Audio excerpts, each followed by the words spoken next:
Assalamualaikum warahmatullahi wabarakatuh. Saya Fel Amelia Rahma dari program Studi Ilmu Gizi semester 6. Tujuan saya yaitu ingin menjelaskan secara rinci bagaimana prosedur dan mekanisme sertifikasi halal produk UMKM di Indonesia. Nah, prosedur dan mekanisme sertifikasi halal produk pada UMKM di Indonesia ini akan saya jelaskan pada presentasi ini, di mana di sini akan saya bahas bagaimana cara UMKM atau usaha kecil, mikro, usaha mikro kecil yang mendapatkan sertifikasi halal untuk produk mereka. Lalu materi ini disusun untuk memenuhi tugas mata kuliah manajemen mutu dan pengembangan pangan. Nah, yang pertama ini ada pentingnya sertifikasi halal. Kenapa sih sertifikasi halal ini sangat penting? Nah, yang pertama ini ada pentingnya kehalalan produk bagi konsumen Muslim, di mana ya di Indonesia ini mayoritas penduduknya adalah Muslim, sehingga produk halal menjadi kebutuhan utama bagi penduduk Muslim. Karena kalau orang Muslim, mereka akan cenderung lebih memilih dan berhati-hati untuk mengkonsumsi makanan yang akan dikonsumsi. Dan hal pertama, mayoritas konsumen Muslim itu pertama kali yang dilihat itu pasti halal nggak sih produk ini, seperti itu. Lalu yang kedua, sertifikasi halal sebagai bentuk jaminan mutu dan kepatuhan syariah. Nah, sertifikasi halal bukan hanya soal agama saja, tetapi juga soal kualitas produk dan memastikan bahwa mulai dari penerimaan bahan hingga proses produksi hingga ke distribusi, yang terutama itu pasti proses produksi itu mengikuti standar yang bersih dan berkualitas dan higienis juga. Lalu memberikan kepercayaan kepada konsumen bahwa produk tersebut aman dikonsumsi. Jadi tidak hanya walaupun tidak masyarakat Muslim, walaupun non-Muslim juga pasti kebanyakan mereka memilih produk halal. Karena apa? Karena produk yang sudah terjamin halal itu secara produksi, dihigien sanitasinya, kebersihannya itu sudah terjaga, kualitasnya juga. Lalu peluang pasar produk halal di global dan di Indonesia dan global.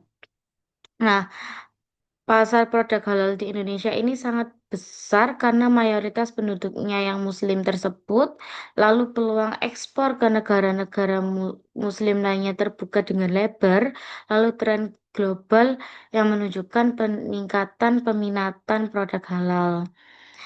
Karena jika sudah terverifikasi halal produk tersebut, maka produk tersebut bisa diekspor ke luar negeri. Lalu untuk turis-turis yang Muslim terutama itu walaupun mereka tidak di Indonesia, walaupun mereka di negara lain, mereka juga masih bisa mengkonsumsi produk yang halal, yang terjamin kualitasnya, mutunya, dan yang penting itu eh, produk yang tidak diharamkan bagi umat Muslim. Jadi tidak hanya pentingnya sertifikasi halal itu tidak hanya karena banyak konsumen Muslim tidak, tetapi dari ko- konsumen non Muslim pun mereka juga pasti lebih memilih produk yang berlabel halal karena higien sanitasi dan penjaminan mutu yang terjamin. Lalu landasan hukum. Nah, ada UU nomor 33 nomor 2014 tentang jaminan produk halal. Undang-undang ini mengatur kewajiban sertifikasi halal untuk semua produk yang berada di Indonesia dan memberikan dasar hukum yang kuat untuk perlindungan konsumen Muslim. Lalu yang kedua ada Peraturan Perundang-undangan Nomor 39 Tahun 2021 tentang penyelenggaraan bidang JPH. Peraturan pemerintah ini mengatur detail tentang bagaimana pelaksanaan jaminan produk halal dan menjelaskan prosedur dan mekanisme sertifikasi halal secara teknis dan terstruktur, lalu menetapkan bahwa semua produk yang beredar wajib memiliki sertifikasi halal. Lalu ada kewajiban sertifikasi halal bagi produk yang beredar. Jadi untuk produk yang beredar di supermarket, produk ekspor, itu harus dan wajib tersertifikasi halal. Seperti itu. Atau produk yang diproduksi skala besar, itu diwajibkan untuk berlabel halal. Lalu ada lembaga yang terkait sertifikasi halal ada 4, yaitu BPJPH, yaitu Badan Penyelenggara Jaminan Produk Halal. Nah, ini tuh lembaga utama yang menyelenggarakan sertifikasi halal dan bertugas menerbitkan sertifikasi halal serta mengkoordinasikan seluruh seluruh proses sertifikasi. Jadi BPJPH ini lembaga yang paling utama untuk dan mengatur dalam terselenggaranya sertifikasi halal ini. Lalu ada LPH, Lembaga Pemeriksa Halal. Nah, lembaga pemeriksa halal ini tugasnya itu melakukan pemeriksaan dokumen dan audit lapangan, memverifikasi apakah produk dan proses produksi tersebut sesuai standar halal, serta memberikan rekomendasi kepada MUI. Jadi, LPH ini itu lebih langsung turun ke lapangan untuk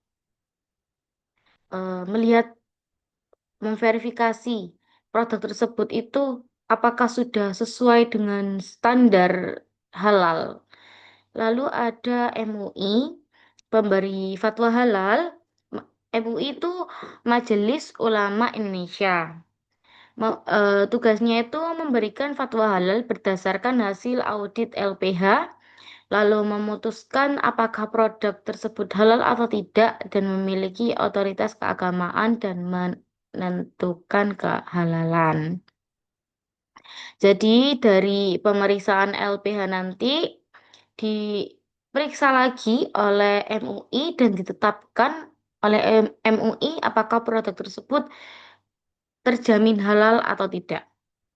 Lalu ada yang terakhir kolaborasi ketiga lembaga dalam proses sertifikasi, yaitu ketiga lembaga tersebut BPJPH, LPH, MUI itu saling bekerja sama untuk memastikan selama proses sertifikasi halal itu berjalan dengan baik dan sesuai standar yang syariah. Lalu ada alur proses sertifikasi halal. Nah, alur proses sertifikasi halal ini bagaimana sih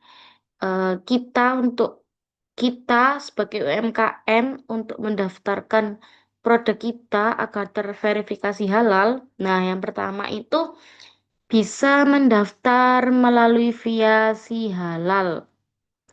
Ada websitenya sihalal.halal.go.id.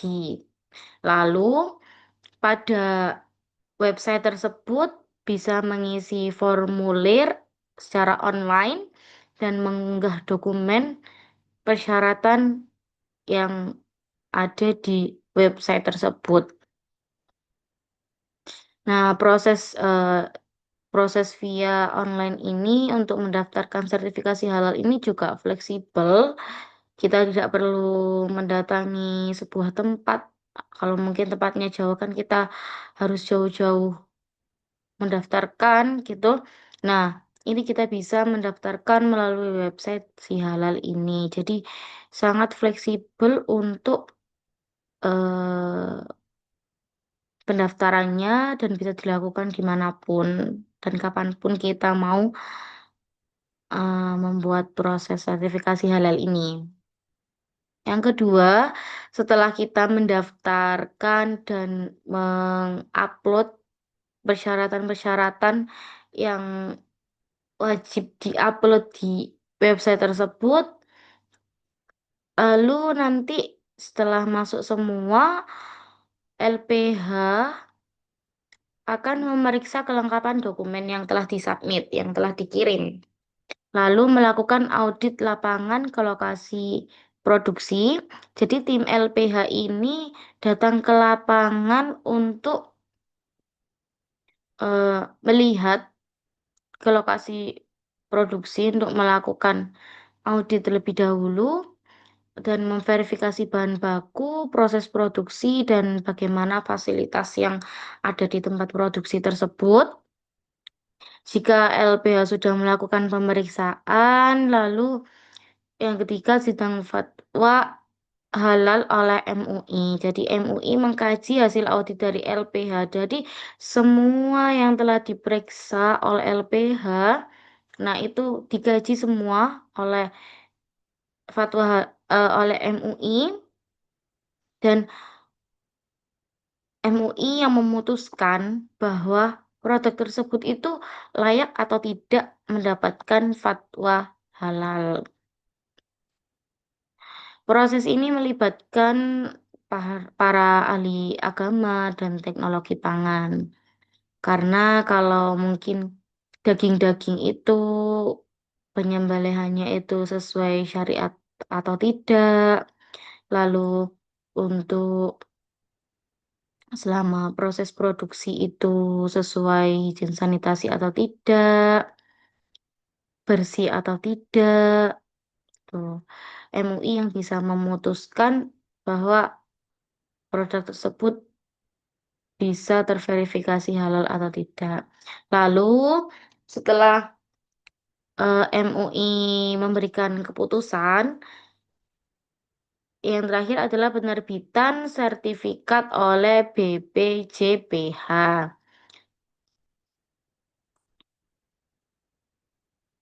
Lalu sertifikat yang dikeluarkan BPJPH itu biasanya berlaku selama 4 tahun dan UMKM dapat mulai menggunakan logo halal pada produknya.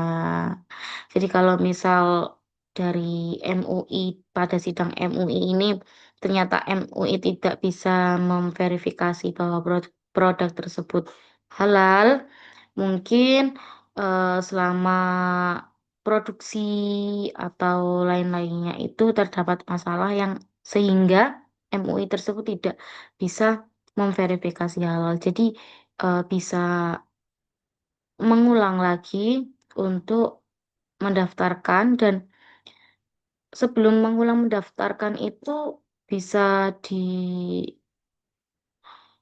dilihat mungkin dikaji terlebih dahulu mengapa MUI tidak bisa memberikan verifikasi halal menghindari kalau daging-dagingan cara motongnya atau selama proses produksi sesuai standar izin atau tidak.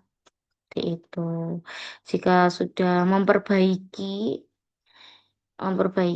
bisa upload ulang di online via si halal tersebut, mengupload dokumen lagi dan eh, lalu dokumen tersebut diaudit oleh LPH lagi hingga MUI menetapkan produk tersebut halal. Seperti itu.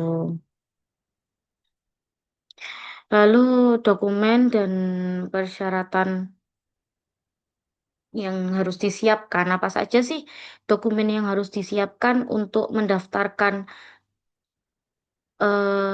halal gitu. Ada yang pertama itu ada data data legalitas usaha itu mencakup NIB, nomor induk berusaha, akta pendirian usaha jika ada, lalu izin usaha lainnya yang relevan untuk penunjang. Yang kedua ada daftar bahan baku dan pemasok. Daftar lengkap semua bahan yang digunakan untuk produksi, informasi pemasok bahan baku, dan sertifikat halal dari pemasok jika ada. Jadi kalau ada dari pemasoknya itu ada yang sudah terverifikasi halal, nah itu bisa dijadikan dokumen penunjang seperti itu. Lalu ada diagram alur produksi, gambaran atau skema proses produksi dari awal produksi hingga akhir. Lalu menunjukkan setiap tahapan pembuatan produk, dimulai dari apa hingga produk tersebut selesai terbuat. Dan yang terakhir, manual sistem jaminan produk halal atau SJPH itu dokumen yang menjelaskan bagaimana UMKM menjamin kehalalan produk, berisi prosedur standar SOP yang berkaitan dengan halal untuk UMKM yang mikro kecil itu bisa dibuat dalam bentuk yang sederhana. Lalu biaya sertifikasi. Nah, ini berapa sih kira-kira untuk biaya sertifikasi mendaftarkan produk ke halal? Itu pasti ada biayanya. Nah, itu yang pertama biaya mandiri untuk usaha besar.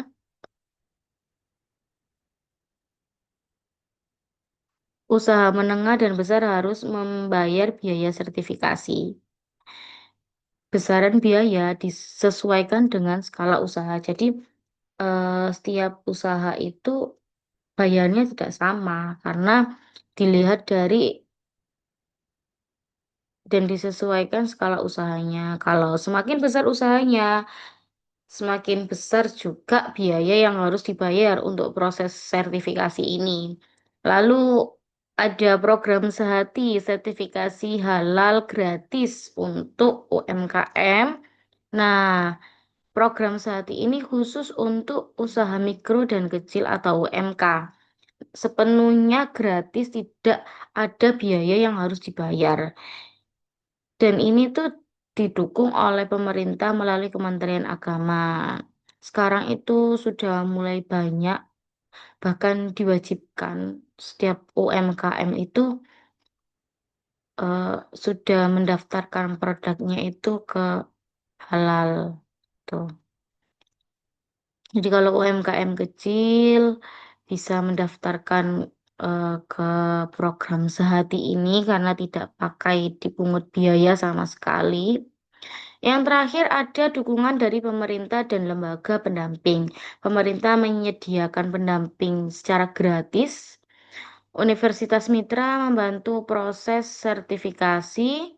Dinas terkait memberikan fasilitas dan konsultasi.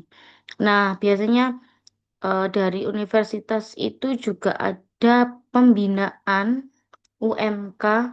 Biasanya itu dibantu untuk proses halal mengupload bahkan mendaftarkan produk tersebut hingga produk tersebut terverifikasi halal. Itu biasanya ada universitas yang bermitra juga yang bisa membantu. Nah, ini ada tantangan dan solusi. Apa saja sih tantangan dan solusi dalam membuat verifikasi produk tersebut halal, yaitu tantangannya ada kurangnya edukasi, kendala biaya, dan bahan baku belum halal. Paling banyak itu rata-rata itu di kendala biaya, terus kurangnya edukasi. Padahal kan sekarang kan ada program tadi, Sehati tadi. Orang tuh pasti ngiranya semua bayar gitu. Padahal dari Sehati itu tadi bisa tidak bayar. Nah, dari bahan baku juga mungkin ada yang belum halal, jadi produk tersebut tidak bisa terverifikasi halal. Jadi untuk UMKM bisa diusahakan mencari pemasok bahan itu yang bahan tersebut udah terverifikasi halal. Jadi mudah saat kita mau mendaftarkan produk kita halal, kita lebih mudah untuk terverifikasinya karena dari bahan baku yang digunakan itu sudah terverifikasi halal juga. Nah, untuk solusinya ini ada pelatihan, konsultasi halal, fasilitas sih dari pemerintah. Nah, sudah ada fasilitas dari pemerintah di mana ke- UMK itu usaha mikro kecil itu bisa juga mendapatkan verifikasi halal secara gratis. Itu salah satu fasilitas dari pemerintah. Nah, ini ada contoh UMKM kuliner, dapur rasa Bu Ani. Nah, namanya itu dapur rasa Bu Ani. Untuk produk yang dijual itu aneka makanan beku, frozen food seperti risol, pastel, nugget ayam. Nah, skalanya ini usaha mikro, tapi omsetnya itu kurang lebih 500 juta per tahun. Itu sudah lumayan besar ya untuk omsetnya. Untuk lokasinya ada di Kota Bandung.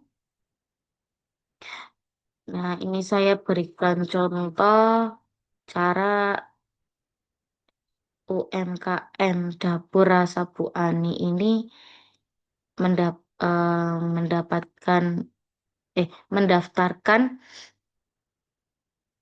jualannya produknya ini ke halal hingga terverifikasi halal. Yang pertama, produk tersebut didaftarkan melalui online mengakses website si halal.halal.go.id. Lalu mengisi formulir dan mengunggah dokumen. Persyaratannya itu ada NIB, daftar bahan baku, proses produksi, manual SJPH sederhana. Lalu mengikuti fasilitasi program Sehati yang dari pemerintah yang tidak bayar tersebut. Mengikuti program sertifikasi halal gratis dari Kementerian Agama melalui BPJPH, didampingi oleh pendamping proses halal dari Universitas Mitra. Nah, ini sudah sekarang tuh sudah banyak universitas yang bermitra. Jadi mereka itu akan mendampingi seperti yang saya bilang tadi, mereka akan mendampingi UMK untuk selama proses pengajuan halal hingga terverifikasi halal. Biasanya kan dibantu. Lalu setelah mendaftarkan audit dari LPH, LPH datang ke lokasi untuk memverifikasi dari bahan, produksi, proses itu apakah sesuai dengan kriteria. Nah, semua bahan dinyatakan sesuai standar hak. Lalu si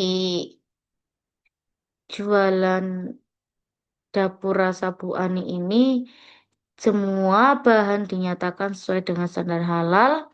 Lalu setelah LPH mengaudit, turun lapangan, melihat melihat proses produksi dan lain-lain. Lalu sidang fatwa halal MUI berdasarkan hasil audit dari LPH, MUI menyatakan produk tersebut halal. Nah, setelah produk dapur rasa Bu Ani ini sudah dinyatakan halal oleh fatwa MUI, lalu terbitlah sertifikat halal. BPJPH mengeluarkan sertifikat halal yang berlaku selama 4 tahun. Setel- Setelah 4 tahun, setelah 4 tahun tersebut bisa mengurus ulang untuk verifikasi halalnya. Seperti itu. Itu saja yang bisa saya sampaikan. Kurang lebihnya saya mohon maaf. Wassalamualaikum warahmatullahi wabarakatuh.